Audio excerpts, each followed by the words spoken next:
Bonjour à tous, mesdames, messieurs. Merci de votre fidélité à votre émission Autour de l'info. Autour de l'info, d'abord les sommaires. Le PPRD a annoncé hier la reprise de ses activités politiques sur l'ensemble du pays après 18 jours de sa suspension. Le parti de Joseph Kabila rejette ainsi la mesure de suspension par le ministère de l'Intérieur. Dans une déclaration à la presse, les autorités du parti estiment que la reprise est automatique conformément à l'article 29 de la loi sur les partis politiques et qualifie la décision de Jacquemain Chabani d'injuste, d'arbitraire et d'illégal. On en parle tout à l'heure dans cette émission. Ça n'est fini pour Jules Alinguet Nkei, l'inspecteur général des finances le plus redoutable a été limogé hier et renvoyé à la retraite. L'ordonnance présidentielle lue à la chaîne nationale indique qu'il a été remplacé par Christophe Bitassimo Bailly.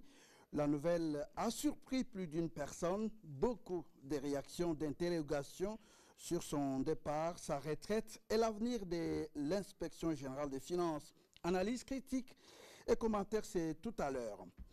La RDC et les États-Unis sont en discussion pour un futur accord minier. Il ne s'agit pas encore d'un contrat signé, mais d'un cadre en discussion destiné à attirer davantage d'investissements américains dans les secteurs miniers congolais.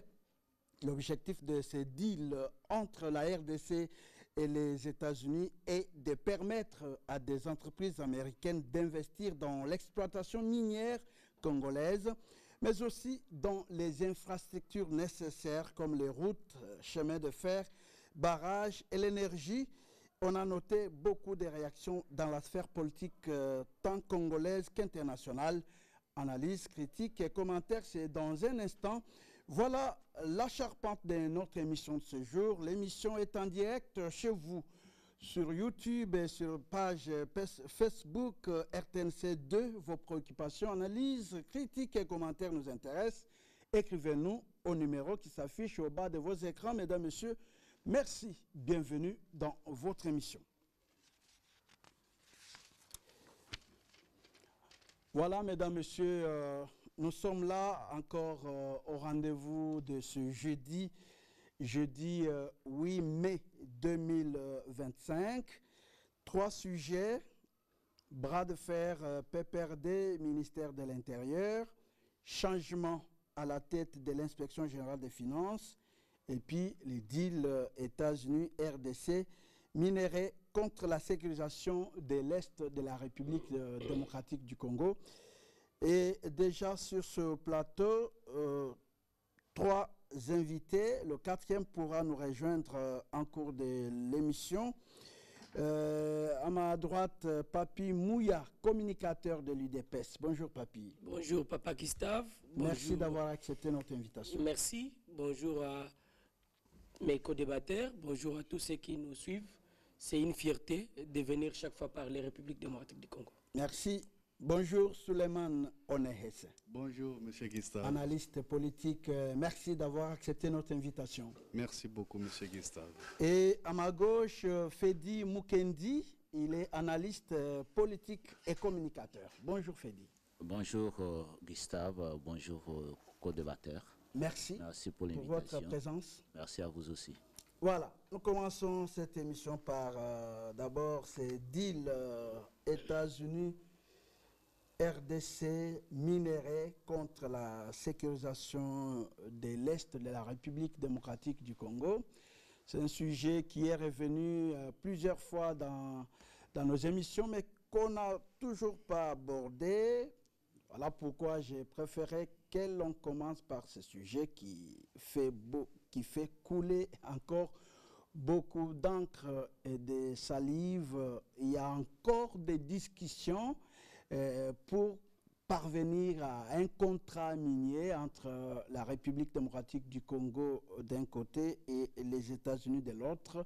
Mais déjà, dans la sphère politique congolaise et même internationale, il y a autant de réactions des réactions, si nous prenons par exemple l'opposition qui pensait que le président de la République veut brader les richesses de la République démocratique du Congo. Et puis, il y en a aussi qui estiment que les États-Unis n'ont jamais réalisé des choses probantes. Il y en a qui doutent encore de ces deals, qui pensent qu'on est en train de tout donner aux États-Unis. Alors, nous allons en parler, nous allons analyser avec nos invités qui sont là. Alors, Fedi Mukendi, comment vous, personnellement, vous appréhendez ces deals entre la RDC et les États-Unis? Les deals entre la RDC et les États-Unis, c'est... Je peux considérer ça comme un salut pour notre pays, mais aussi comme un retour réel de la paix dans ce pays ici. Et le chef de l'État l'a dit dernièrement à la journée mondiale de la liberté de presse, je cite, « Je ne braderai jamais la richesse de la République démocratique du Congo ». Il l'a dit, ce n'est pas seulement ce jour-là, c'est sa promesse depuis qu'il est au pouvoir. Parce que ceux qui disent que le régime Tshisekedi veut brader les richesses de la République démocratique du Congo, ils oublient que si le Rwanda nous agresse aujourd'hui, c'est parce que le président Tshisekedi a dit qu'il ne veut pas brader la richesse. À l'arrivée du président au pouvoir, il a fait l'analyse des causes profondes de la guerre de l'Est. Il avait trouvé que le Rwanda appuyé des rébellions de manière successive, c'est parce que le Rwanda convoitait nos richesses, voulait venir s'approvisionner comme si c'était une terre sans maître. Voulait venir ou bien il venait. Congo Non, et il exploite? Je dis, il venait. Il venait. En ce moment-là, lorsque le président Tshisekedi est arrivé au pouvoir, il a fait l'analyse des guerres successives à l'Est. Il a trouvé que Rwanda venait avec ces guerres, c'était pour s'approvisionner comme si c'était une terre sans maître. Maintenant qu'il y a un maître éveillé, qui est le président Félix Antoine Tshisekedi, il a dit non, je vais voir mes voisins. Au lieu de venir piller nos richesses, il y a lieu de faire des accords transparents, des accords commerciaux pour que l'exploitation des minéraux puisse profiter à tous les pays. Le Rwanda ne voulait pas des choses traçables et transparentes. Il a contourné ces accords pour commencer à soutenir les terroristes des M23 AFC qui continuent à violer, à tuer le peuple congolais. Mais vous savez que le président, il est assez très fort dans la diplomatie. Depuis qu'il est arrivé au pouvoir, les gens l'ont critiqué de voyager beaucoup. Et ce voyage, ce n'était pas pour aller chercher à manger pour sa famille, mais il voyageait pour l'intérêt de la République parce qu'il sait que tout se décide là-bas. Tout ne se décide pas en Afrique. Ça, c'est connu de tous ceux qui font la politique. Aujourd'hui, qu'une fenêtre s'ouvre grandement, grâce à cette diplomatie, grâce aux dénonciations qui ont fait que le mensonge de Paul Kagame puisse être oublié et que toute la communauté internationale se rende compte, c'est Kagame qui déstabilise, laisse la République, eh bien, il y a une opportunité de signer un contrat, un partenariat avec les États-Unis. Ça devait plaire à tous les Congolais qui aiment les Congos et qui aiment les Congolais. Ceux qui parlent de bradage de richesse, ce sont les gens qui aiment la richesse de la RDC, mais qui n'aiment pas la RDC et qui n'aiment même pas les Congolais. Parce que la richesse est en train d'être pillée tous les jours par le Rwandais. Entre laisser la richesse être pillée contre des millions de morts et signer un partenariat gagnant-gagnant avec les États-Unis, un bon gestionnaire choisirait signer un partenariat avec les États-Unis parce que ça va amener la paix, ça va mettre fin à des tueries, mais aussi ça va nous donner un boost économique. Est-ce qu'on peut faire confiance aux paroles du chef? Pas aveuglement. On doit faire confiance sur base des faits. Vous savez, Kabila, lorsqu'il a géré ce pays, il n'est pas allé signer de contrat avec les États-Unis. Parce que lui n'avait pas les soucis du pays. Il a signé des contrats compromettants avec le voisin rwandais en acceptant des mixages dans nos forces armées. C'est ainsi que Kabila a fait 18 ans au pouvoir. Quand ils vous disent non, on a fini la rébellion à l'Est, mais non, c'était des contrats compromettants. C'est pourquoi aujourd'hui, il est même derrière ce qui se passe à l'Est. Il y a lieu de faire confiance aux paroles du chef. Parce que depuis ce qui se passe à l'Est, vous avez des preuves. Le chef l'a dit. Le chef, le président de la République l'a dit. Jean-Pierre Mbemba l'a dit. Et Kabila n'a jamais nié. Lorsqu'il a pris parole, il a justifié ce qui se passe. Ces preuves-là. C'est ça ce que j'ai dit. La première preuve, c'est sa propre prise de parole. Lorsqu'il justifie ce qui tue les Congolais que lui a géré pendant 18 ans, c'est une preuve. Lorsque, pour venir au Congo, il vient par Goma, c'est une deuxième preuve. Et beaucoup d'autres preuves sont entre les mains de la justice pour cela. Ce n'est pas de lui que je parle de ça. Ça fait vous saluer la démarche de Moutamba, de vouloir obtenir la levée. Je ne salue pas la démarche de Moutamba, je salue la démarche de la justice. Moutamba, il est politique. Mais il a donné l'injonction. Ah, tout ce qu'il fait est politique, mon cher ami. Moi, je salue la démarche de la justice. Vous comprenez? Et je ne voudrais pas faire la publicité de quelqu'un, il est politique, il a des cabinets et des chargés de communication pour le faire. Moi, je salue l'action de la justice parce que la justice est rendue au nom de nous, les Congolais. Je continue par rapport au deal. Je fais confiance au chef. Pourquoi? D'abord, les États-Unis, partout où ils sont passés, j'ai suivi la vidéo de l'ambassadeur itinérant du chef de l'État, Antoine Gonda, qui dit les États-Unis, partout où il a eu des partenariats avec des pays, ce sont des partenariats gagnant-gagnant.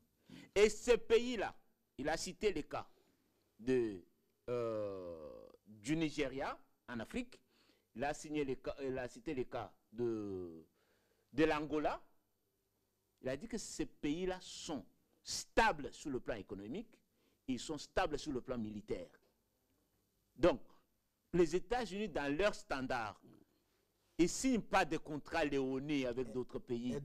Ils viennent pour leurs intérêts, mais aussi ils tiennent compte de l'intérêt de peuple pour lequel ils signent le contrat. Donc vous êtes confiant aussi dans les États-Unis?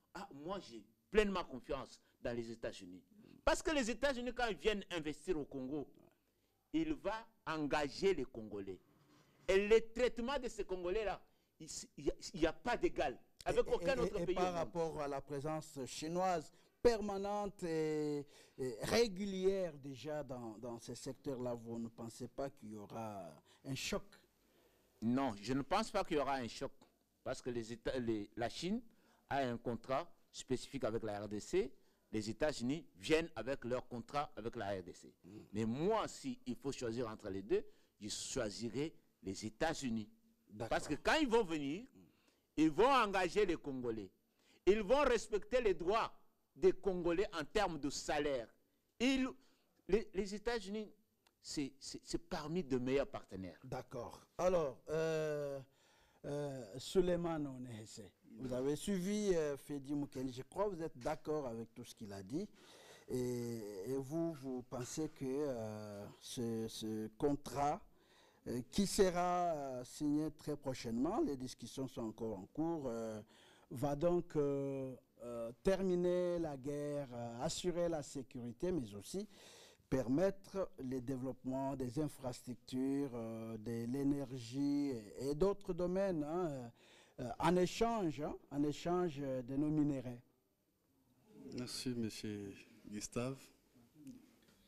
Ça, c'était son point de vue, qu'il a jugé aussi d'émettre, comme on est régi par la loi congolaise, on ne peut pas restreindre la liberté de tout un chacun de réfléchir, surtout sur ce qui concerne le pays. Je pense que non, avant cet accord, on avait parlé ici, sur ce plateau. Je pense qu'il était là, en face de nous. Nous avons dit, avant de faire toute chose, il faut d'abord revenir à la population congolaise. Et on ne va pas encore revenir parce qu'on avait déjà expliqué, quand on dit de la population congolaise, on ne dit pas que non, ça sera Silari. Il y a des places spécifiques. En l'occurrence, nous avons le Parlement qui représente le peuple congolais jusqu'à aujourd'hui. Et ils ont fait ce qu'ils ont fait et nous avons appris... Non, ils sont encore en discussion. Je continue. Sur l'accord, ils sont encore en discussion. Je continue. Allez-y. Ils ont fait ce qu'ils ont fait, d'aller signer le principe de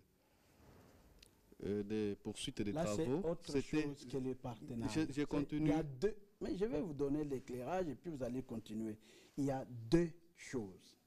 Il y a d'un côté l'accord entre le Rwanda... Non, il faut... Notre ami est venu non, sans s'informer. Non, s'il vous plaît. Nous, ça va nous faire du bien. S'il vous plaît, je donne l'éclairage. Il y a l'accord RDC, Rwanda, États-Unis sur la fin des hostilités, sur la sécurité dans l'Est. Et il y a un accord, un deal entre exclusivement la RDC et les États-Unis sur l'exploitation minière et puis le développement des infrastructures et aussi la sécurité d'un côté. Donc, voilà cet éclairage, allez-y. Merci beaucoup. Je pense que non, ça sera redondance parce que ce que je devais dire, c'est ce que vous êtes en train de dire. Alors, je suis en train de voir comment les co-débatteurs s'anticiper à se réjouir parce que je suis en train de parler. On n'a pas de temps. Ok. Oui. Je pense que non, même ce deal-là, on avait parlé ici. Je ne suis pas à l'encontre de ce qu'on avait parlé. Les deals, les États-Unis d'Amérique n'est pas un État sain. Les États-Unis d'Amérique et tant d'autres pays qui nous envient, qui nous convoitent, pour moi, je ne trouve pas assez d'importance à cette histoire-là des États-Unis, partenariat avec les États-Unis. Pourquoi je vais dire cela? Comprenez que non, nous, avec les États-Unis, nos relations diplomatiques n'ont pas commencé aujourd'hui ou hier. Ça a commencé depuis tout ce temps. Et depuis tout ce temps là-bas, ils faisaient quoi?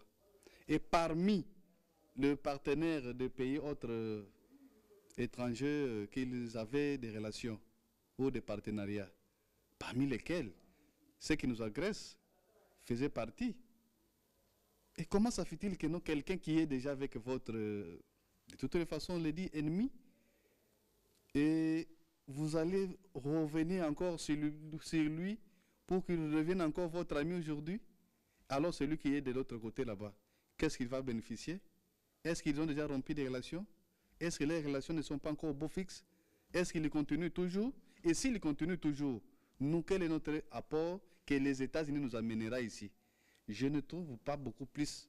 Ça, c'est mon point de vue, selon les analyses que nous sommes en train de voir. Parce que tout le monde que nous considérons comme le blanc, ils ont toujours tendance, avant de signer, avant de s'engager avec vous, de montrer comment ils sont beaux, ils sont bien, ils sont calmes, ils s'en soucient de vous. Tandis que quand ils arriveront là où ils sont, ils vont toutefois changer. Ils ne seront pas comme nous les avons connus. Et nous allons encore revenir un peu en arrière.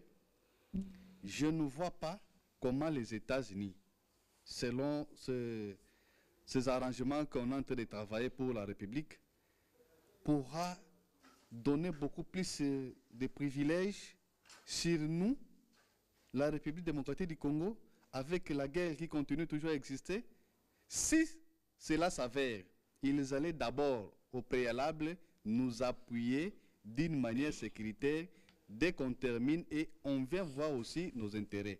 Mais comment ça fait-il que nous, la personne, avant qu'il vous vienne en aide, il vous propose d'abord ses intérêts en première position? C'est pour vous dire que non, tout ce qu'il va faire n'aura pas beaucoup plus de conséquences ou de faits primordiaux sur votre pays.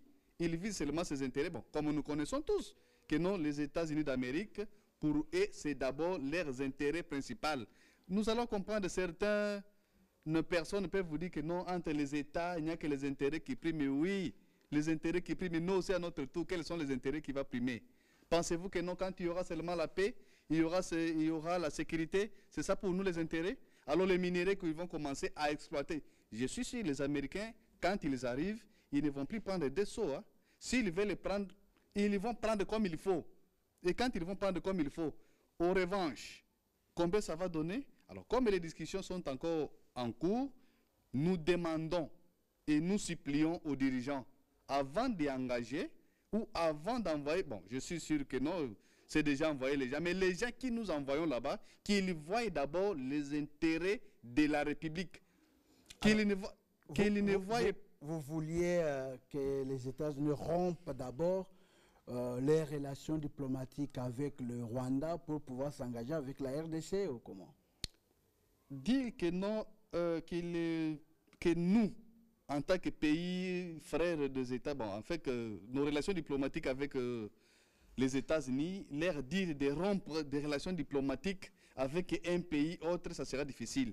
Maintenant, à nous maintenant de voir. Parce que vous avez brandi ça. Je continue. Ouais. À nous de voir, c'est diplomatique. Oui, vous avez brandi ça comme obligé de ne pas faire confiance aux États-Unis. Parce qu'ils sont encore en relation avec le Rwanda. Je pense que non, nous parlons ici, bien qu'on n'a pas bien défini que la diplomatie, mais on parle d'un sujet purement diplomatique. Oui, entre les États. Entre oui. les États. Oui. Alors, entre les États, un diplomate ne peut pas dire que non, pour que vous soyez avec nous, vous devez rompre les relations diplomatiques avec X et Y pays. Non. Mais nous, notre proposition que nous allons les amener, ça doit figurer.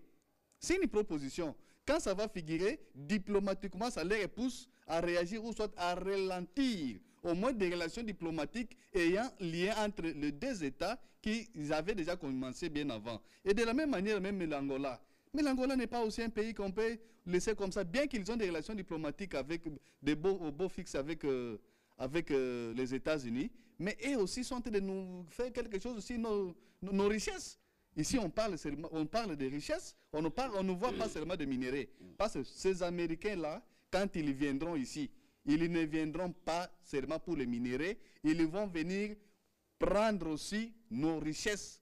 Et donc, qu'est-ce qu'il faut faire? Et ce qu'il faut faire, les gens, bon, comme le gouvernement avait déjà entamé des démarches pour aller déjà négocier avec eux, la bonne manière à faire est que les gens qui iront là-bas discuter, qu'ils aient avec des propositions un peu lourdes. C'est-à-dire qu'ils prouvent que non, nous avons, vous aussi vous avez. C'est donnant-donnant. C'est dans ce sens-là on parle de l'équilibre d'échange. Oui, ce n'est pas parce que... Mais Fedi a dit que c'était un deal gagnant-gagnant. Et il fait totalement confiance et au chef de l'État qui a dit qu'il ne va pas brader les minéraux, et aux États-Unis qui sont confiants, qui sont respectueux des droits de l'homme. Mais lui-même, là, vous a dit que non, on ne va plus accepter aveuglement. Ce n'est pas pour eux qu'il a dit de cela. Il a dit oui, gagnant-gagnant. Les gagnants-gagnants, là, c'est tout le monde qui peut les parler. On ne les parle pas à la bouche.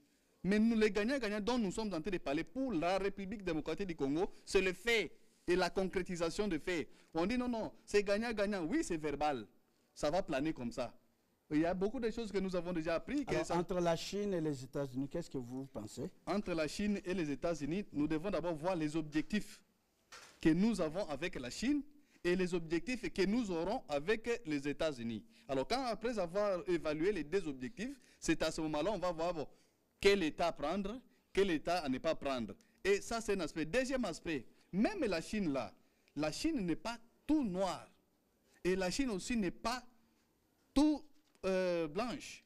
Les États-Unis de la même manière. Nous n'allons pas les prendre parce que nous prenons un nouveau partenaire. On va commencer à faire un peu légèreté au moins un autre partenaire. Non, nous devons évaluer les deux. Et surtout, j'insiste, les gens que la République envoie pour aller faire ce débat-là, il faut que nos vieilles, bon, je sais que non, ce n'est pas parce que la personne et tout ce que nous les connaissons qu'il doit avoir la maîtrise de ce que nous sommes en train de faire. Et beaucoup plus, ça j'insiste, donner cette mission trop plus à un Congolais qui a au moins fait dans ce pays plus de 10 ans. Et non pas un monsieur qui arrive, qui vient de faire au moins 2-3 ans dans ce pays, qui ne connaît pas les méandres de la République, et puis l'envoyer dans cette médiation. Je pense que non, dans ce sens-là, il va beaucoup plus voir ses intérêts et ne pas voir l'intérêt de la République. D'accord, merci Suleiman. Alors, Papi Mouya, je crois que vous direz peut-être le contraire de ce que Suleiman vient de dire, ou bien vous allez l'appuyer. Merci beaucoup pour la question. Déjà, il faut préciser les choses. Il faut dire à mon frère Suleiman qu'en, d'une manière générale, sur le plan international, entre les pays, il n'y a que les intérêts qui priment. Donc, il faut, de la même façon que les États-Unis vont venir jouer par rapport à ces intérêts, la République démocratique du Congo a anticipé aussi pour ces mêmes intérêts. Et ce n'est pas pour rien. Tout Congolais sérieux doit commencer par féliciter et encourager les efforts du président de la République, Félix Antoine Tshisekedi Tshilombo, qui, au-delà de tout ce qu'on attendait, a quand même réussi à gagner la main des États-Unis d'Amérique. Il faut rappeler à Suleiman que ça fait plus de 30 ans que la République démocratique du Congo a cherché juste à gagner cette main et qu'elle n'a pas eu d'une manière claire et nette. Et si aujourd'hui, nous avons eu cette opportunité, nous avons cette occasion, pourquoi ne pas commencer par féliciter? Pourquoi nous devions commencer par voir que le mal? Parce que ça aussi, c'est une façon de voir ou de faire les choses qui n'est pas claire avec certains soi-disant opposants, acceptez que je puisse le dire. La République démocratique du Congo, c'est notre pays à nous tous. Que ce soit nos richesses que nous avons en République démocratique du Congo, ça doit nous bénéficier à nous tous, que vous soyez de l'opposition, que vous soyez de la majorité. Mais quand il y a la mort, on vous parle de plus de 15 ou de 10 millions de morts à l'est de la République. Vous vous êtes déjà posé la question pourquoi? C'est parce que nous avons ces minéraux. Nous avons un pays qui accepte de venir signer avec nous un partenariat gagnant-gagnant. Ça veut dire quoi? Ça veut dire, lui amène des millions. Il amène les idées sur le plan. Des milliards. Merci beaucoup. Merci beaucoup. Merci pour la précision. Ouais. Il viendra, attention, construire les écoles, les routes, des hôpitaux. Il viendra appuyer la République démocratique du Congo. Qu'est-ce qu'il y a de mal? Pourquoi ne pas commencer par féliciter ceux-là qui ont eu quand même à se battre pour qu'on y arrive? Pourquoi se mettre en tête que les États-Unis viendra jouer que sur ses intérêts? Non, mais effectivement, il viendra voir ses intérêts, mais c'est la République démocratique du Congo qui sortira gagnant. Il faut le dire. Comment? Pendant toutes ces années que je venais de vous citer, le 90% de nos richesses sortaient de la République démocratique du Congo et étaient présentées avec maquette Rwanda. Donc quand on voyait tous ces minéraux, toutes ces richesses qui venaient de la République démocratique du Congo, on ne pourra pas voir la République démocratique du Congo. Au contraire, on voyait le Rwanda. Mais le président Tshisekedi, qui n'a pas au-delà de 10 ans, réussit quand même à détruire le Rwanda sur le plan diplomatique, parce que ça aussi, il faut le dire. Une relation développée par le Rwanda de plus de 30 ans, mais détruite dans moins de 10 ans. Aujourd'hui, lorsqu'il faut parler cobalt, on n'ira pas voir le Rwanda, on n'ira pas poser la question au Rwanda. On verra la République démocratique du Congo. Or, si vous essayez de faire un pas en arrière, vous allez comprendre avec moi que ce n'était pas la République démocratique du Congo qu'on voyait, on voyait le Rwanda. Déjà sur le plan diplomatique, la République démocratique du Congo a gagné. De deux, Si aujourd'hui, les États-Unis d'Amérique, qui collaboraient, qui travaillaient directement avec le Rwanda, acceptent d'arrêter et de revenir avec la République démocratique du Congo, c'est un deuxième point très positif qu'il faut accompagner. Mais ils n'ont pas arrêté parce que vous avez suivi Boulos lorsqu'il est allé au Rwanda. Il a dit que nous avons un bon partenariat avec le Rwanda et il n'a pas dit qu'on a coupé, qu'on a suspendu le partenariat avec le Rwanda. Ils sont encore en partenariat. Je n'ai pas dit le contraire. Vous avez dit je suis en train de parler de la richesse de la République démocratique du Congo. En termes de richesse d'une manière générale, je ne parle pas sur le plan relation. Attention, les États-Unis, il faut le dire, les Rwandais et d'autres, ce sont des pays à part. Les relations peuvent exister, ça ne nous engage pas. Mais nous, ici, nous parlons de nos minéraux, de nos richesses. Si hier, lorsqu'il faut aller parler richesse, qui venait de la République démocratique du Congo, on voyait le Rwanda, aujourd'hui, lorsqu'on parle des richesses de la République démocratique du Congo, on sait voir directement la République démocratique du Congo. Ça, c'est un point très positif. Parce qu'on gagnera d'une manière directe, pas d'une manière indirecte. C'est là que je n'ai pas été d'accord avec cette gestion de l'ancien président Joseph Kabila, qui, au lieu de permettre à la République d'avancer, a tout fait pour détruire la République démocratique du Congo. Comment vous l'avez dit? Si vous posez... Il y a eu un contrat, 5 chantiers. On a construit des routes, d'ailleurs, les boulevards du 30 juin, les boulevards Lumumba, c'est sous Kabila, non? J'aimerais poser la question à ceux qui nous suivent. Pendant les 18 ans passés à la tête de la République démocratique du Congo par l'ancien président de la République, ce que nous sommes en train de découvrir aujourd'hui par rapport à nos richesses, vous l'avez déjà su une fois sous Joseph Kabila. La grande question que je pose à tout le monde, c'est vrai, les gens peuvent penser que quand nous félicitons le président de la République, c'est parce que, non, mais posons-nous la question d'une manière correcte, comme Congolais. Mais vous ne pouvez que féliciter. Non, attention. Vous êtes de son parti. Non, écoutez. Vous ne pouvez que féliciter. Non, je peux, en premier lieu, je peux féliciter parce que je suis Congolais. Parce que les vies qui seront sauvées à l'est de la République, ce n'est pas seulement les gens de mon parti UDPS, non. C'est des vies de Congolais. Donc, j'aimerais poser une autre question. Lorsque l'opposition, vous avez suivi les Peng et les autres, dire qu'en tout cas, on va brader les richesses de la RDC dans ces deals-là. Vous n'êtes pas, vous ne pouvez que féliciter, mais les autres qui voient aussi clair, qui font des expériences, pensent que les richesses seront bradées. Déjà, il faut préciser une chose aux Congolais. Ceux-là qui maîtrisent, qui connaissent un peu le président de la République, Félix Tshisekedi, ils savent que c'est quelqu'un de déterminé. Ils savent que c'est quelqu'un qui n'est pas prêt à vendre la République démocratique du Congo ou à brader nos richesses. Jamais. Si vraiment vous connaissez le président Tshisekedi, je regrette d'ailleurs quand je vois certains soi-disant opposants qui connaissent mieux Félix Tshisekedi, aller jouer ces jeux. Quelqu'un comme Fayoulou ne peut à aucune fois se permettre de dire que Tshisekedi va brader les minéraux. Je rappelle à ceux qui nous suivent que Félix Tshisekedi a commencé cette lutte de la prise du pouvoir. Il a toujours lutté. Il avait dit sur plusieurs médias que la République démocratique du Congo ouvre ses portes. Nous pouvons collaborer avec n'importe quel pays. D'ailleurs, au début, il avait même accepté de collaborer avec le Rwanda. Il avait même une fois appelé le président rwandais son frère.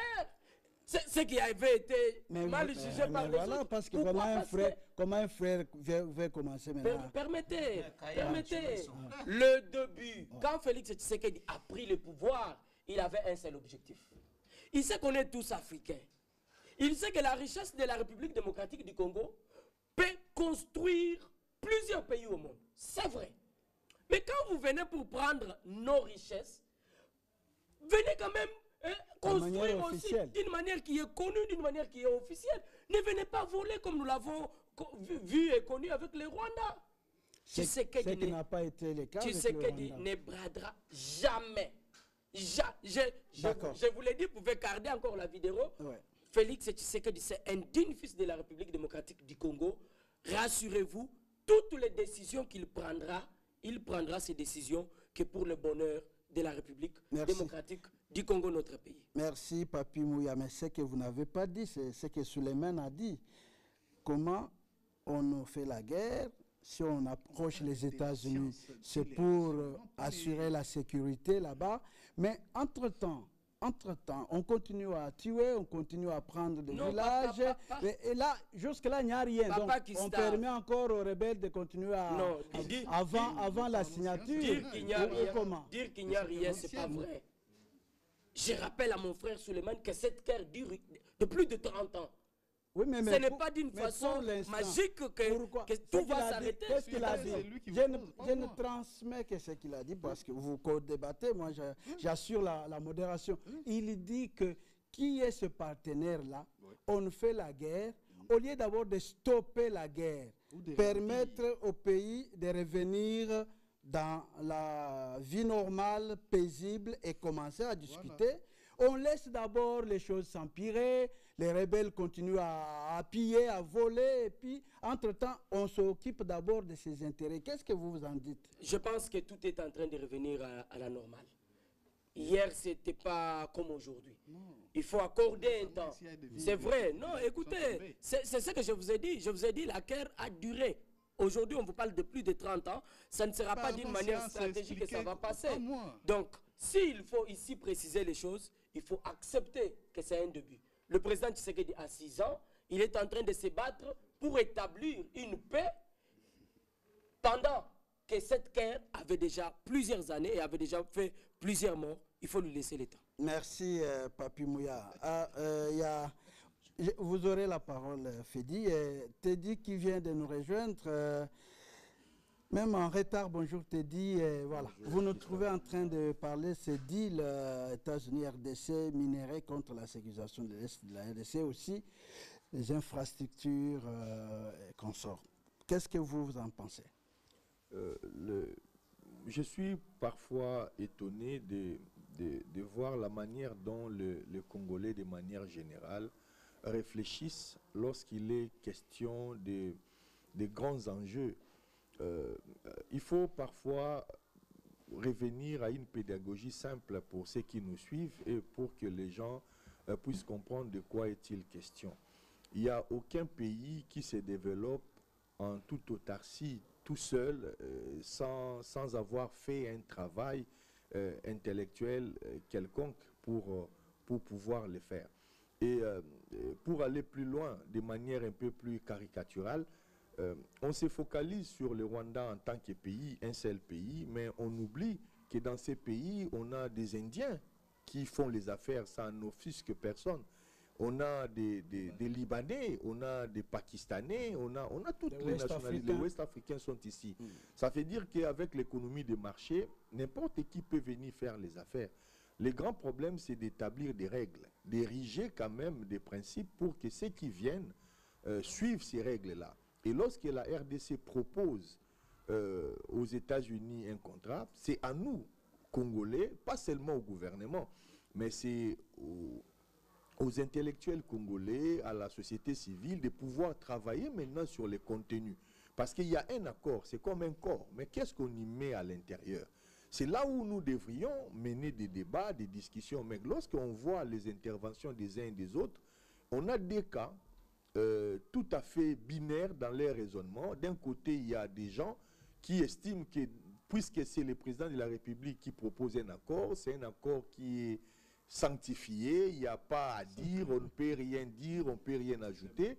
De l'autre, il y a des gens qui, sans nous dire exactement ce qu'ils auraient pu faire, nous expliquent que puisque c'est Tshisekedi qui a proposé cet accord, forcément ça doit être un mauvais accord.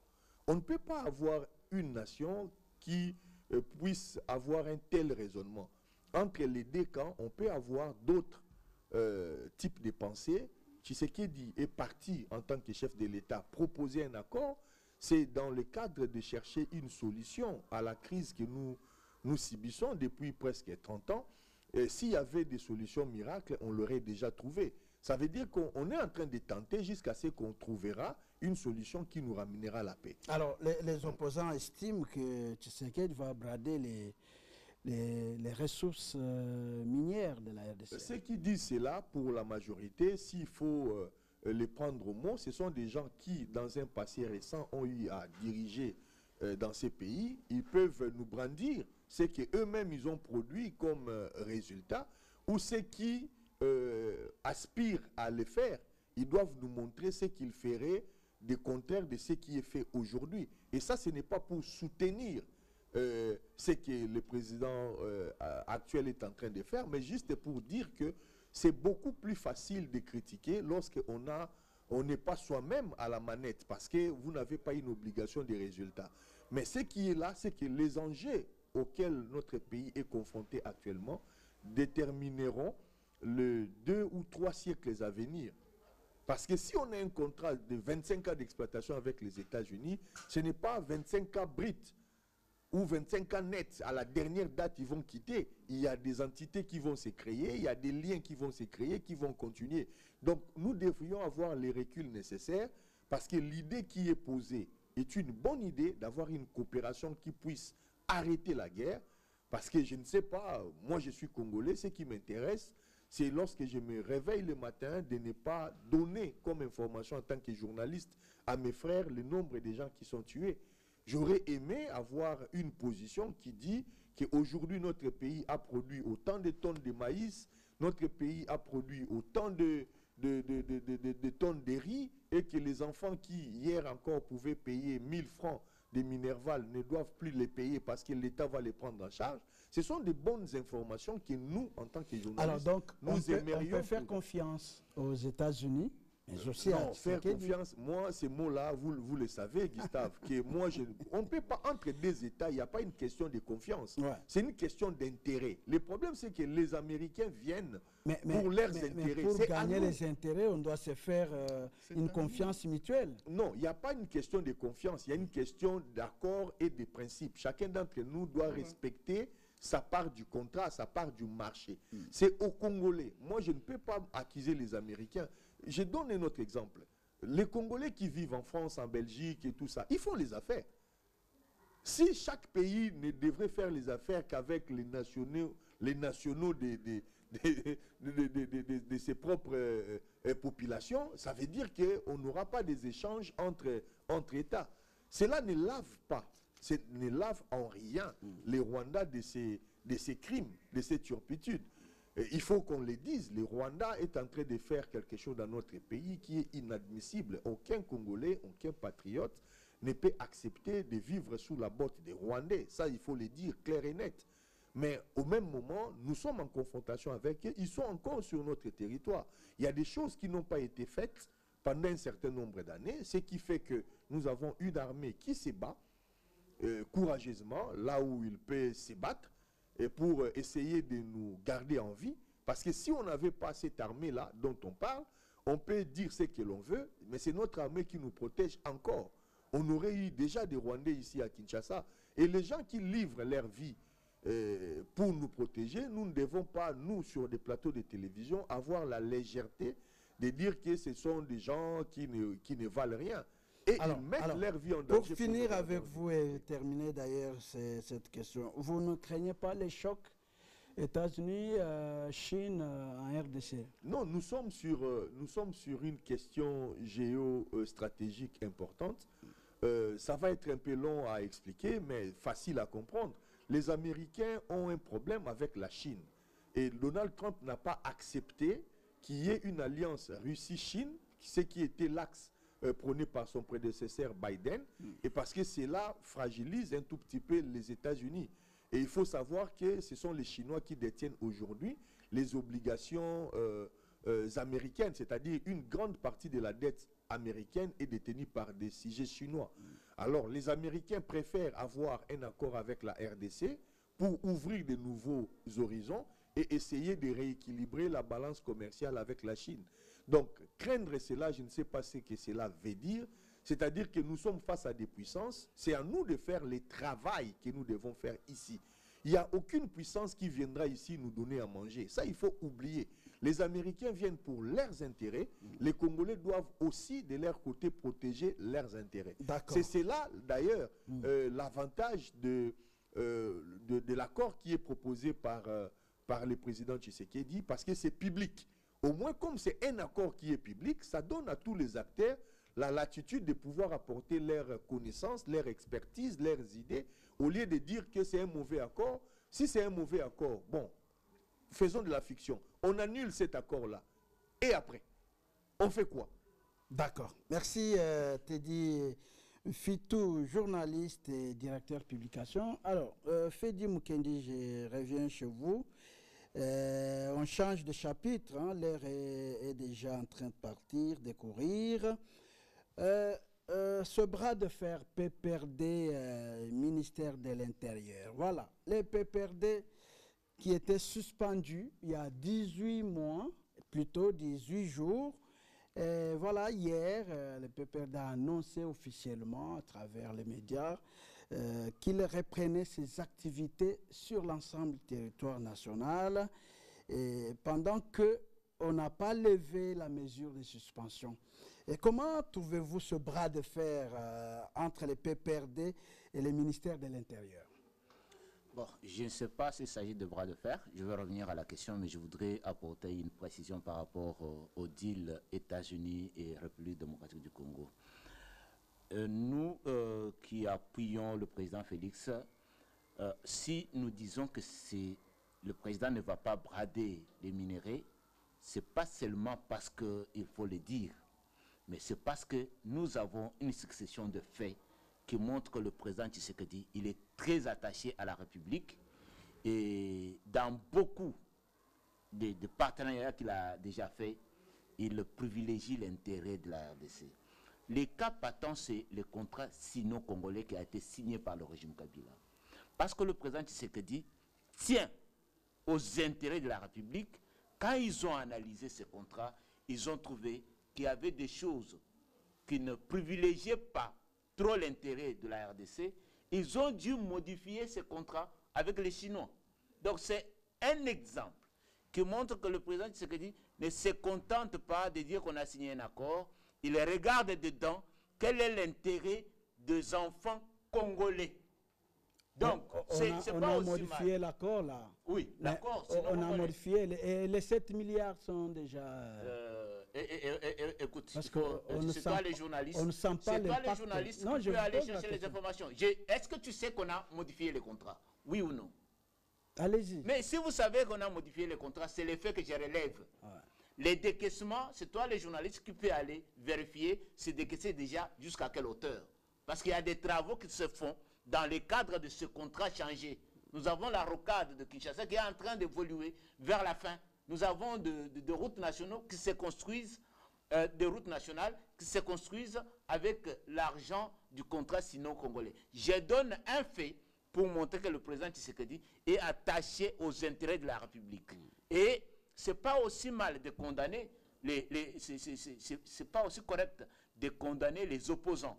Parce qu'ils jouent aussi le rôle de tireurs d'alerte. Que le président n'oublie pas, qui ne pense pas que le pays lui appartient seul. Il y a des Congolais de l'autre bord qui sont de l'opposition, qui lui rappellent, même quand tu vas signer les contrats, rappelle-toi des intérêts de la République. Moi, vous dites coup de chapeau à l'opposition. Ah, c'est aussi un travail. Parce que même le président Tshisekedi, démocrate, que je connais, il a répondu à l'opposition pour leur dire, mes frères, chers compatriotes, ne vous inquiétez pas. Je ne vais pas brader les minéraux de la RDC. Je ne braderai jamais les minéraux. Il a dit jamais. Jamais. Donc, il a écouté l'opposition parler et il a répondu. Donc, ils doivent s'assurer, ne plus faire le bruit sur cette question, suivre l'accord tel que c'est en train d'élaborer. S'ils ont les idées, ils ont des canaux spécifiques pour faire arriver les idées à ceux qui dirigent pour le moment. Et par rapport PPRD qui affronte le ministère comme ça. Bon, moi je pense que dire qu'il affronte le ministère, c'est peut-être aussi créer une sorte de polémique et de tension que moi je trouve inutile. le PPRD a été suspendu par le ministère de l'Intérieur. Depuis qu'il a été suspendu, il n'a pas ouvert la bouche.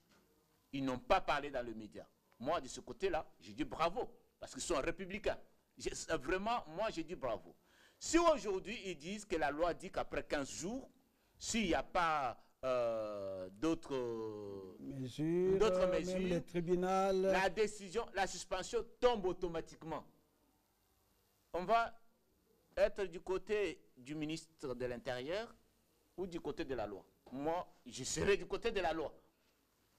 Si le PPRD, ce qu'il relève comme disposition légale, leur autorise de recommencer les activités, moi je pense que ce n'est pas un bras de fer.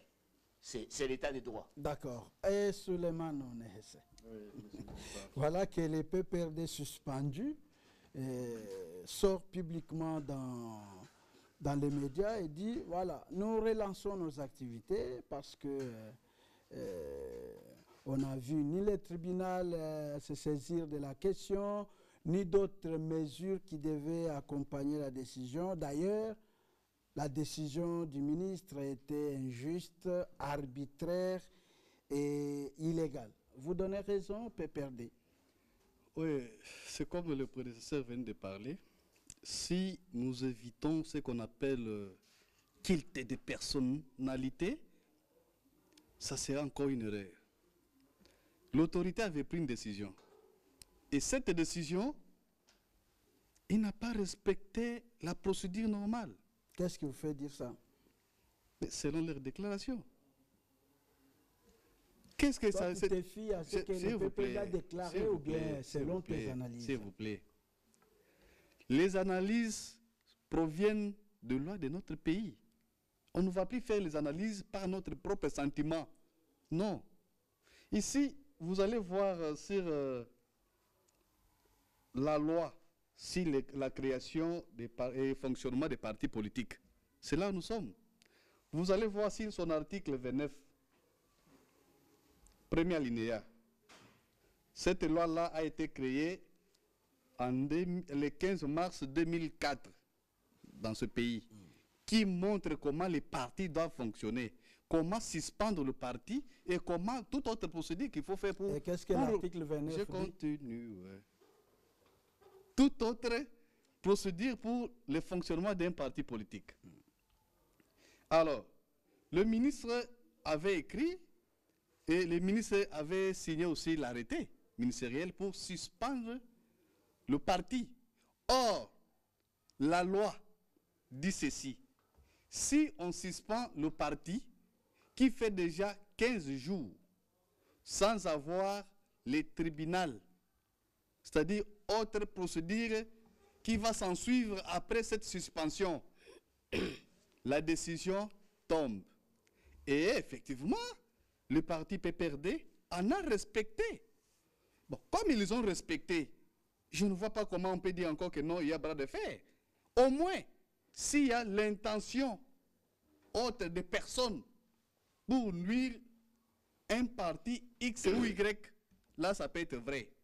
Ou encore, à la personne qui n'a pas bien lu la loi, et parce que je suis sûr qu'en regardant bien le parti PPRD, il y a beaucoup de Moukandiens là-bas. Il y a des gens qui lisent. Moukandien, c'est quoi? Bon, c'est-à-dire quelqu'un qui connaît bien la lettre quand même. C'est en français, ça. Bon, écoutez, si le français parle l'air français, alors c'est nous, on parle de ce français, ce n'est pas grave. Mais Moukandien, c'est la première fois. Que... Ben oui, hein? Le français vaste alors. Vous comprenez? Oui, c'est compris.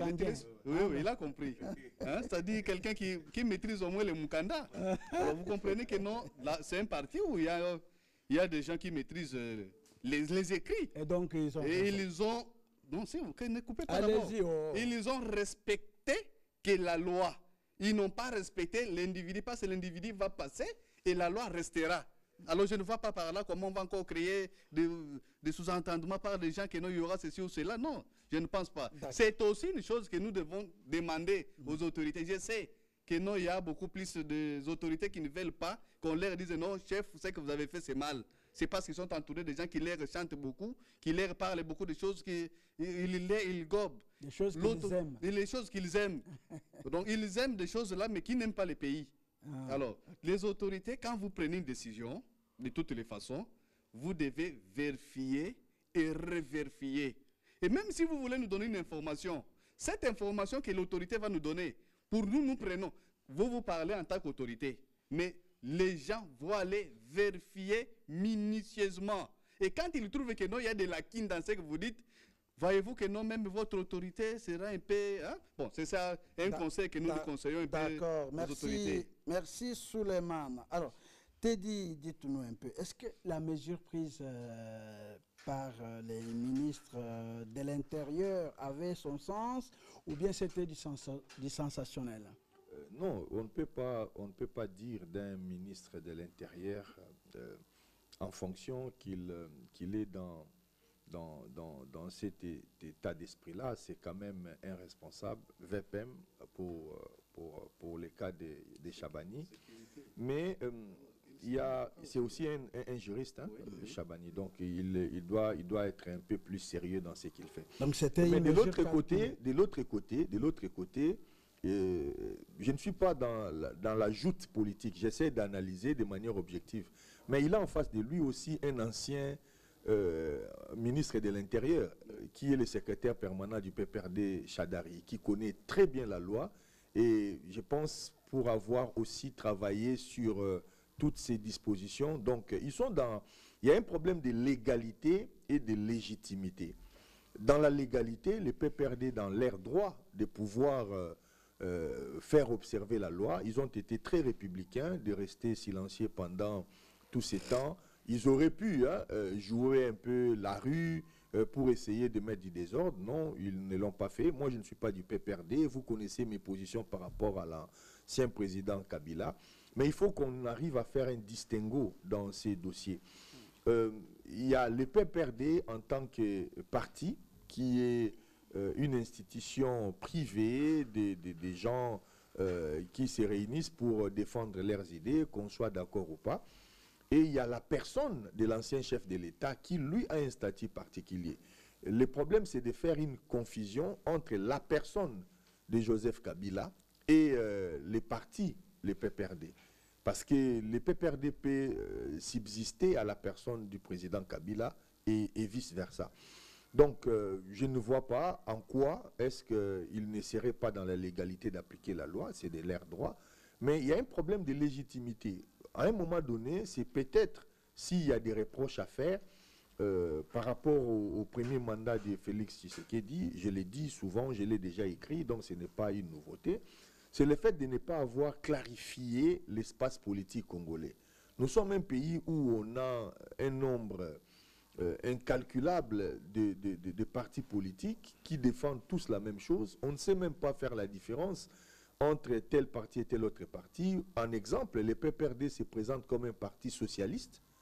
L'IDPS aussi est dans l'international socialiste. En gros, le PPRD et l'IDPS seraient dans le même corps idéologique. Défendre les mêmes idéaux. Voilà, mais quand vous les voyez dans la rue, ils sont diamétralement opposés sur tout.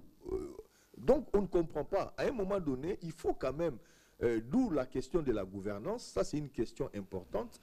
Le président de la République, s'il, pour les 3 dernières années qui restent à ses mandats, son mandat légal officiel qui est connu jusqu'en 2028, pouvait au moins mener une grande réforme sur la gouvernance, il donnerait à notre pays quelque chose d'important, un legs important, parce que on ne sait pas dans ces pays comment les gens deviennent ministres, on ne comprend pas comment les gens deviennent DG, on ne sait pas pourquoi quelqu'un peut partir de chez lui sans avoir jamais rien réalisé et se retrouver gouverneur d'une grande province. On ne comprend pas quelqu'un qui a été ministre, un piètre ministre, qui se retrouve au bout d'un moment redevenir ministre, peut-être prendre encore du galon. Donc la réforme de la gouvernance clarifierait quand même les choses. Vous savez, je chute par là. Ça, ce sont nos idées. Hein. Après, il n'y a pas de paternité pour les idées, les autres peuvent aussi les développer. On s'est dit, quand vous avez un enfant, il commence toujours par la maternelle, et puis l'école primaire, les secondaires, et puis il va à l'université. Il y a un certain ordre qui est donné, ce n'est pas pour rien. C'est pour permettre quand même d'avoir une sorte d'historique dans les passages des individus. Mais nous, dans ces pays, il y a quand même un désordre qui a été institué à l'époque de Kabila. Voilà pourquoi moi je suis un peu ferme avec mon ami Onéesse. Parce qu'on a compris qu'il y avait des gens qui partaient de chez eux. C'est quand RDC qu'on peut trouver ça. On a des officiers supérieurs dans ces pays qui n'ont jamais été militaires. Il est parti de chez lui et il est devenu général. Vous ne pouvez trouver ça qu'ici. Il y a même des gens qui peuvent... parce que... Là, c'est sous Kabila. Mais c'est commencé à cette époque-là. Et ça, cette tendance à... vraiment, cette mauvaise manie a une tendance à se perpétrer. Voilà pourquoi nous demandons qu'il y ait une grande réforme de la gouvernance pour qu'on arrive à ne plus retomber dans ce genre de machination. Papi Mouya, voilà, le ministre de l'Intérieur a pris une mesure et il n'a pas su suivre pour même clarifier s'il fallait lever, dire encore officiellement que vu, on lève la mesure avant que le PPRD ne puisse automatiquement de lui-même lever la mesure et commencer. On va penser à un dysfonctionnement au niveau du ministère de l'Intérieur, Papi Mouya. Vous soutenez? Merci beaucoup. Je crois peut-être que je vais prendre un sens contraire avec les idées par rapport aux idées données sur le plateau. Déjà, il faut reconnaître une chose. Si la loi donne l'autorisation aux partis suspendus de reprendre après un délai, il faudra qu'on puisse reconnaître aussi une chose. Quand le parti a été suspendu, les activités bien sûr, ils ont été saisis officiellement. Jacquemin Chabani, comme ministre de l'Intérieur, a pris le temps de pouvoir écrire aux responsables du parti PPRD pour informer par rapport à la décision qui venait d'être prise. Mais si vous avez remarqué que le délai qui accordé par la loi est passé, qu'est-ce qu'il faut faire? Il faut reprendre la bonne manière, la bonne façon de faire, c'est d'écrire aussi au VPM de l'Intérieur. Dire, attendez, mais ils ont été saisis officiellement. J'ai dit, ils ont été saisis officiellement. On les a écrits. Et la loi dit quoi? Et la loi dit quoi? Permettez, pourquoi commencer par une réunion avant d'informer au VPM? Vu ça, nous avons été suspendus, voilà ce que dit la loi. L'informer officiellement. Le rappeler s'il a peut-être oublié. Mais si vous commencez par une réunion et puis relancer un message, demandez à vos fédéraux, demandez à vos présidents de ligue de reprendre les réunions, je crois que c'est prendre une position qui n'est pas correcte. Pourquoi? Parce qu'il y a une décision qui n'a pas été levée par le ministère de l'Intérieur. Aussi longtemps que le ministère de l'Intérieur n'a pas levé la décision, attention... Et la décision devait être levée dans combien de temps? Non, écoutez, c'est là que je m'attelle beaucoup trop à la loi. Ils ont lu la loi, ils ont compris... Mais est-ce que la loi dit qu'il faut écrire encore pour dire que... Permettez. Non, si la loi autorise... Oui, attendez. Il y a quelque chose qu'il faut maîtriser. On parle de bras de fer.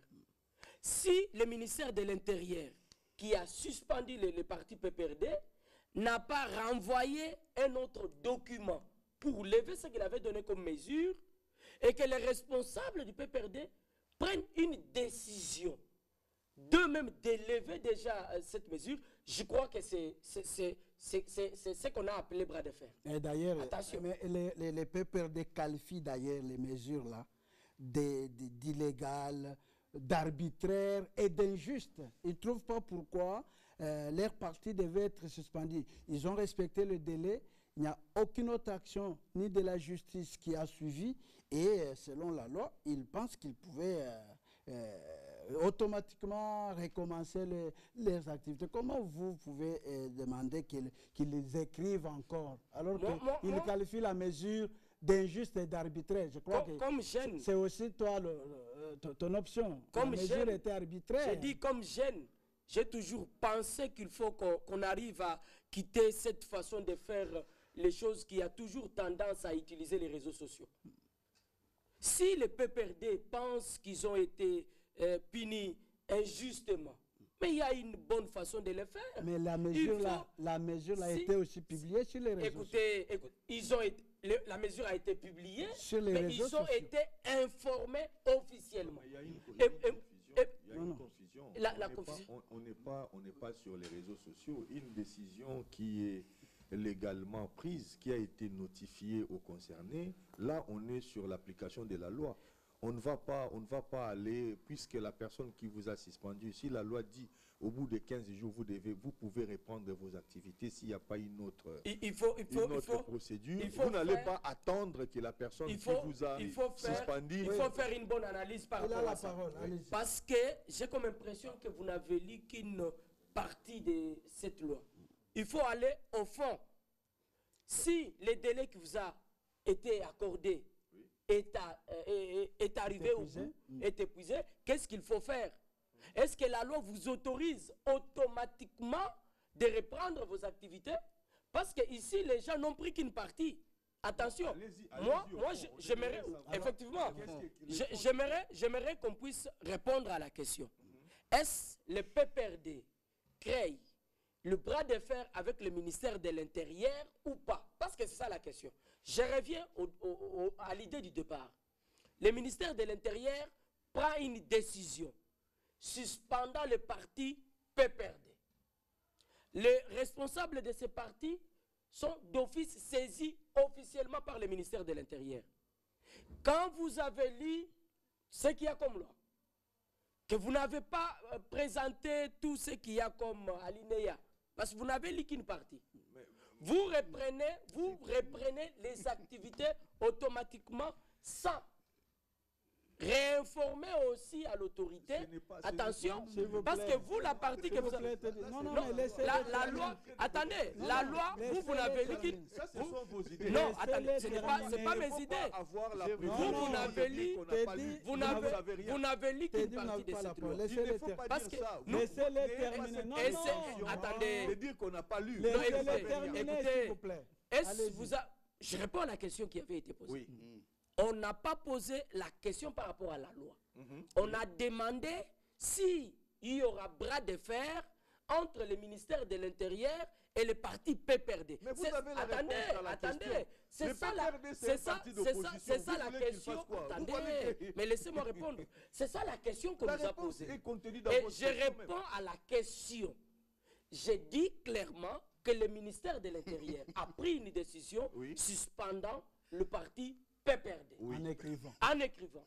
Avant que le PPRD puisse reprendre ses activités, le ministère de l'Intérieur doit lever la mesure. Attendez, c'est ce que la loi dit ou c'est ce que vous avez compris de la loi?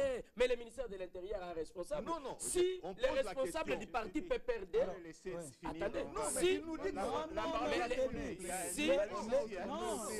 Laissez-les Quand vous parlez, nous on était calme. Vous êtes protégés, allez-y. Si les responsables du parti PPRD pensent que les responsables ou le ministère de l'Intérieur a violé la loi, qu'est-ce qu'ils doivent faire? Ils doivent écrire que voilà, vous nous avez suspendus. Voilà ce que dit la loi. La loi dit, vous nous avez suspendus pour tel motif. Après autant de jours, nous avons les droits, selon la loi. Et personnellement, je ne vois pas le mal là-dessus. Je ne vois pas une violation des lois, personnellement.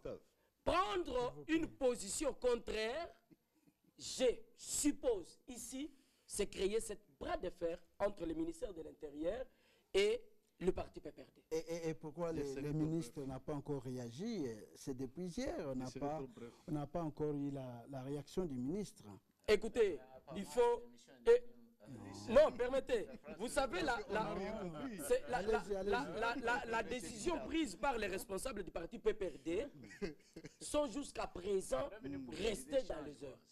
Il faut attendre qu'ils redémarrent leurs activités pour voir les réactions du ministre de l'Intérieur. Le ministre de l'Intérieur ne doit pas réagir sur base de leurs déclarations. Non, la déclaration, c'est vrai qu'on peut le faire, mais c'est au moment de poser des actes qu'il faut attendre que le ministère puisse réagir. D'accord. Alors, on change de chapitre. Non, on peut y rester. On change pas. On change de chapitre parce que... Non, alors, on change pas. alors, Fedi, vous avez à dire, dans ce débat. Je suis du régime, mais je pense que ce régime promet l'état de droit. Voilà. Le ministre de l'Intérieur, c'est un juriste. Vous êtes du régime, mais vous n'êtes pas des DPS. Vous n'avez pas de parole. Allez-y. Donc, je ne peux pas critiquer l'IDPS, même dans mes idées.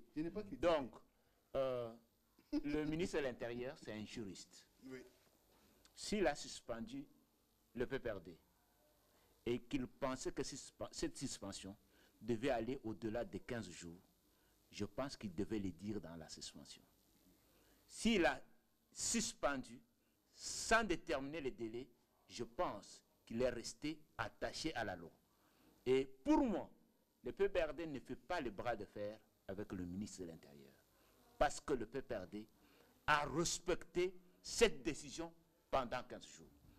Tant que la loi lève la mesure de suspension après 15 jours, je pense que le ministre de l'Intérieur va respecter la loi, la même loi qui lui a donné le pouvoir de suspendre le parti politique PPRD.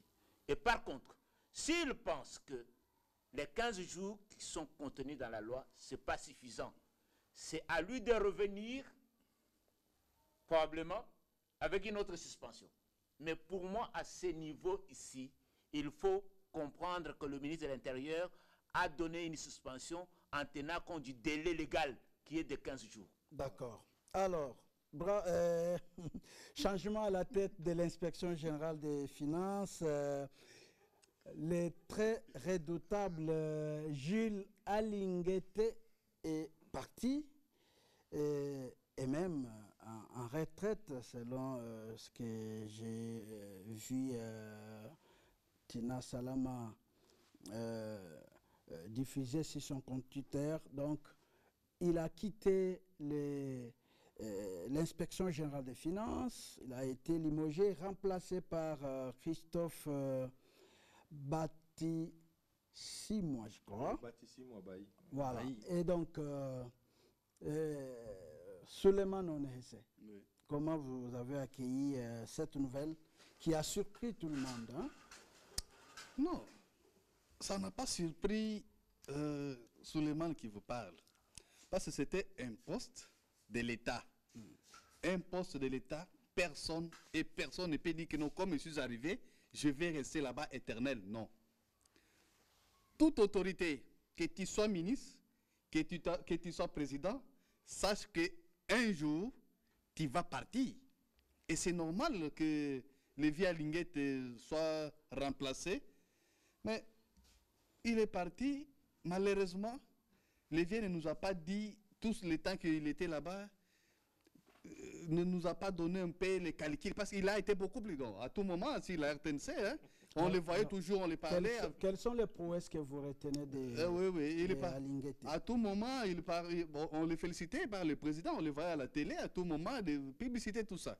Mais nous n'avons pas suivi quelque part, quand bien même le vieux est tenté de partir, il est déjà parti, mais il ne nous a pas dit que parmi les chasses que j'étais en train de faire, voilà autant que j'avais arrêté, voilà autant qu'ils avaient retourné, quand bien même ils vont se cacher derrière la justice. Non, non, mon problème c'est faire ceci, la justice, non.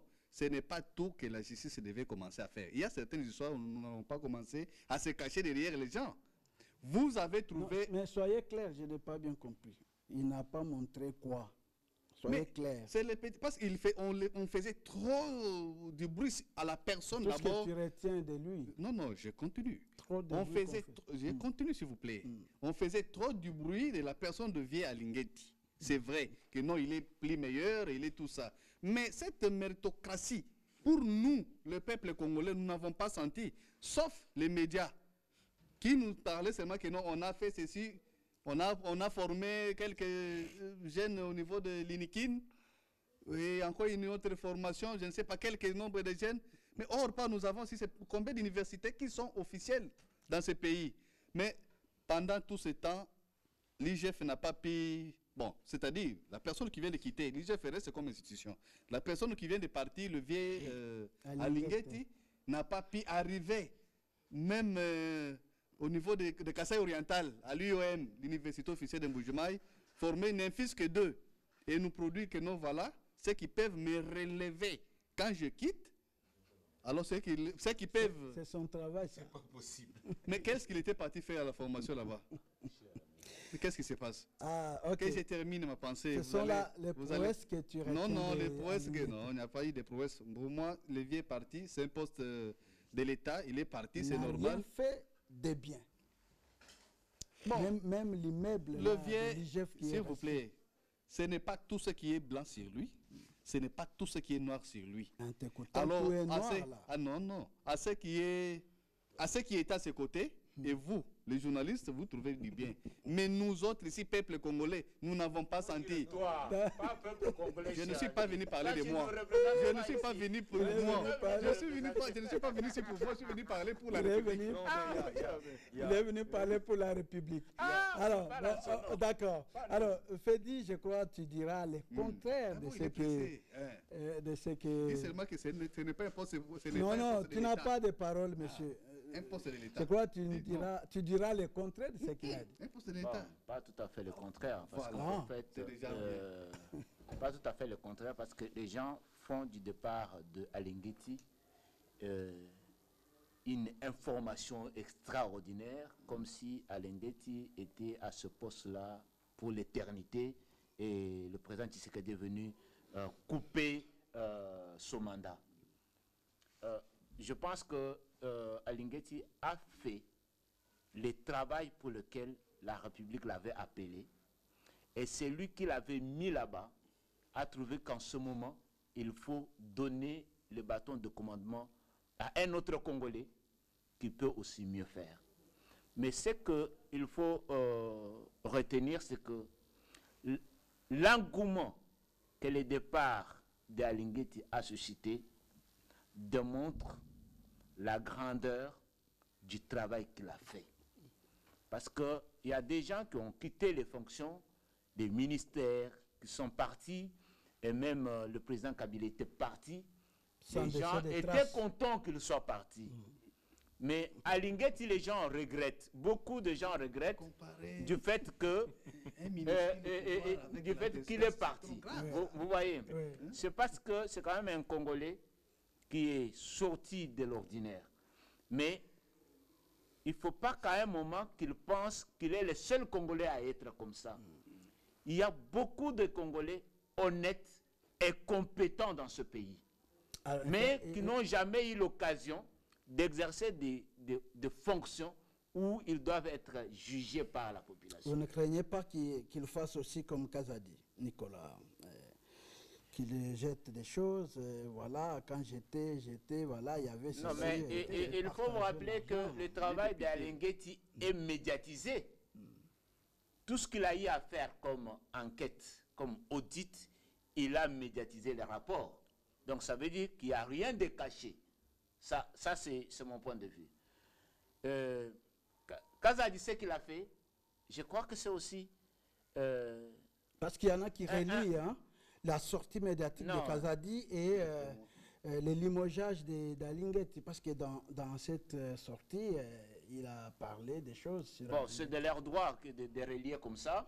Ce que Kazadi a fait, s'il fallait sanctionner, on ne sanctionnerait pas Alingeti, on devait le sanctionner lui. Parce qu'il n'a pas eu les droits de réserve.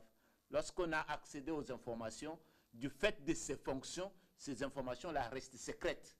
Il faut donner l'occasion peut-être, chercher un journaliste, lui filer les informations en bas. Ce n'est pas toi dans un micro, devant une caméra, en train de publier. C'est extrêmement grave. Ça ne fait pas de lui un homme d'État. Parce que pour moi, si les informations qu'il donne sont vraies il devait les donner à un journaliste qui garderait l'anonymat. Mais parce que les Congolais ont toujours été, vous l'avez dit, bon, on croit que c'est un poste qu'on est là tous les jours et quand on te met de côté, on devient frustré et on commence à déverser des choses qui étaient censées... Ce qui est contraire avec Alinguetti. Alinguetti a tweeté pour remercier les chefs de l'État pour la confiance qu'on lui a fait pendant tout ce temps qu'il a dirigé l'inspection générale des finances. Nicolas Kazadi, c'est sa moralité, sa manière de voir les choses. Et il faut encore interroger à Nicolas Kazadi quelle est sa responsabilité dans ce qu'il dénonce, si c'est vrai ou faux. Alors, quelle est sa responsabilité dedans? Parce qu'il devait être courageux de dire, moi, Nicolas Kazadi, c'est moi et les ministres de budget qui font le premier draft de la loi des finances. Si dans ce premier draft, nous avons accordé autant de milliards à une institution, donc j'ai une responsabilité dedans. Vous voyez, il n'a pas montré cette responsabilité-là. Il jette la responsabilité sur les autres. Ça ne tue pas la République. On termine déjà. Hein? Comment vous avez accueilli ce changement à la tête de l'inspection générale des finances? Bon, déjà, il faut reconnaître une chose, comme les co-débatteurs venaient de le dire. La République démocratique du Congo a plusieurs autres personnes compétentes et honnêtes. Et je n'ai pas beaucoup trop remarqué Gilles Alingué témoin. Depuis le début de son mandat, en tout cas, il n'a fait que... En tout cas, le début même, c'était bon. Et à un certain moment, Gilles Alingué a perdu. Mais vous avez suivi toutes les félicitations du président de la République à Alingué. L'inspecteur général des finances a une mission. Sa mission, c'est de contrôler. Quand vous contrôlez, vous trouvez qu'il y a des couacs, qu'est-ce que vous faites? Vous transmettez les rapports. Mais à un moment, Gilles Alingué s'était perdu. Il s'était beaucoup trop donné aux médias, oubliant même le travail qu'il devait faire. Vous l'avez vu dans plusieurs dossiers. Il s'est comporté à un moment comme un juge. Il est allé loin. Il y a des journalistes, il y a des communicateurs payés pour limogé. Non, écoutez, j'ai entendu quelqu'un dire les choses sur Nicolas Kazadi. Mais écoutez, Nicolas Kazadi, c'est aussi un Congolais. Il a aussi les droits de mettre un point de vue. Il a aussi, attendez, il a aussi les droits à la parole. Attention. Ce que Nicolas Kazadi a dit, à un certain moment, c'est ce que nous avons l'habitude de dénoncer. Et c'est que le président de la République lui-même a toujours dénoncé. Et ça, vous ne pouvez pas le coller ou le mettre sur les épaules de Nicolas Kazadi. Donc, je retiens. Et oui, même Nicolas Kazadi, oui, le président de la République, Nicolas Kazadi fait partir même de l'entourage du chef.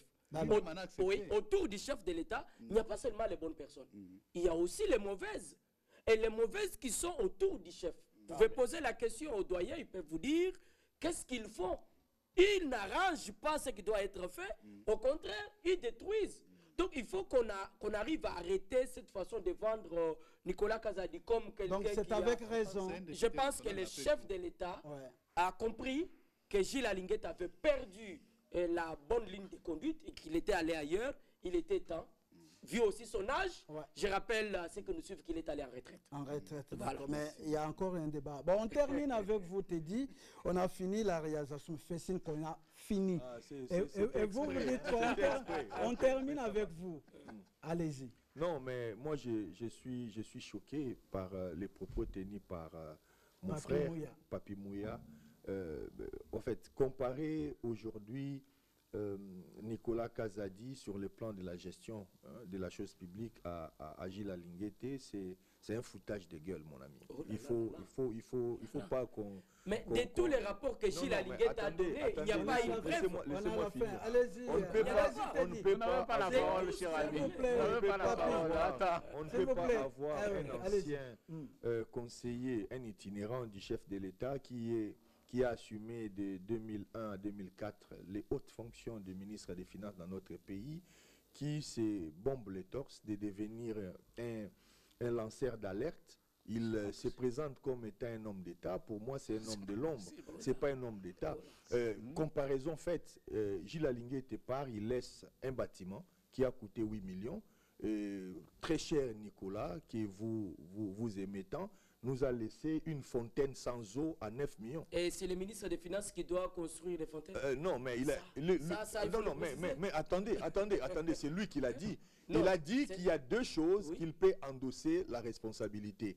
Il y a l'ARENA, qui a eu un dépassement qui est toujours infini, et il y a les centres financiers dont la fontaine fait partie du complexe. Donc c'est son bilan. On ne va pas... Non, c'est son bilan. On est prêt pour ça. De l'autre côté, Gilles Alinguete, il faut lui rendre quand même un hommage. Pourquoi? Parce que il faut souligner qu'il a été nommé par Kabila en 2010. Il est devenu inspecteur chef des services en 2010 par Kabila. Mais c'est à l'arrivée de Félix Tshisekedi qu'on lui a donné la possibilité de pouvoir réellement exercer son métier. Aujourd'hui, si on connaît les dossiers Boukangalonzo, on les doit à Linguete. Oui, il y a des dossiers comme ça. On parle de la médiatisation. Moi, en tant que journaliste, je n'ai jamais travaillé avec l'IGF. Je n'ai pas de contrat là-bas. Mais je lui reconnais, il faut le dire, je suis à la télé. Vous reconnaissez qu'il y a des gens... Non, mais c'est normal, c'est une institution. Toutes les institutions travaillent avec des journalistes. Si vous ne le savez pas, l'IDPS travaille avec des journalistes. L'Union sacrée, attendez, parce qu'il est de là. C'est pour ça que je l'ai mentionné. S'il vous plaît, vous n'avez pas la parole. C'est un parti politique. C'est lui qui a la parole. Ce n'est pas un crime que de travailler avec des journalistes. Moi, je ne prendrai pas ça pour un crime de lèse-majesté. Mais ce qui est bien, c'est le fait que la personne qui succède à Gilles Alinguete, c'est un fils maison. C'est quelqu'un qui est connu, c'est lui qui s'occupait déjà de la gestion territoriale de l'IGF. Ce n'est pas un novice, donc je pense qu'il y aura une continuité en ce sens-là. Peut-être que dans les styles, on n'aura pas la même chose, mais je vais boucler par ceci. Pourquoi Gilles Alinguete a été-il autant combattu? C'est parce qu'il a osé, pour les gens qui sont au pouvoir, et notamment nos amis de l'Union sacrée de l'IDPS. Il a poursuivi l'ancien ministre de l'EPSP, Tony Mwaba, et puis il a poursuivi Nicolas Kazadi pour l'affaire Tony Mwaba. Il n'a jamais donné une preuve. La justice, le temps de la justice, vous avez dit vous-même qu'il n'était pas juge. Donc lui, il mène des investigations et puis c'est au juge de trancher. Voilà. Mais nous savons que s'il a été si combattu, c'est juste parce qu'il a touché à des intouchables. Non, et pour cela, nous lui rendons hommage. Merci, voilà, on a fini. Hein. Merci à Papi Mouya, merci Fedi Mukendi, merci à Suleiman One Hesse et merci à Teddy Fitou. Merci à vous tous qui nous avez suivis. Merci à toute l'équipe technique. Merci à notre assistante Ketia Elite. Voilà, c'est la fin de cette émission. La suite, au prochain numéro, avec le même plaisir. Au revoir.